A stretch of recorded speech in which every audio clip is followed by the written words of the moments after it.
কি গো, রথ দেখাতে নিয়ে যাবে না নাকি? বলি তুমি কি বাচ্চা নাকি যে রথ দেখতে যাবে? ঠিকই তো, আমি তো বাচ্চা না যে আমাকে রথ দেখাতে নিয়ে যেতে হবে। ঠিক আছে, যাবো না, যাও।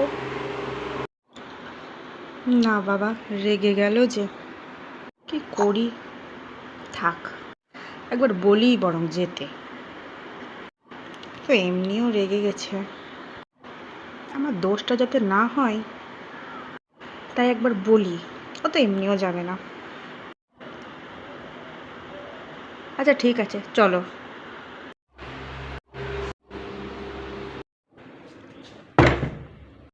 ওরে বাবারে, দরজাটা তো লাগিয়ে দিল, কিছু করে বসে না আমার।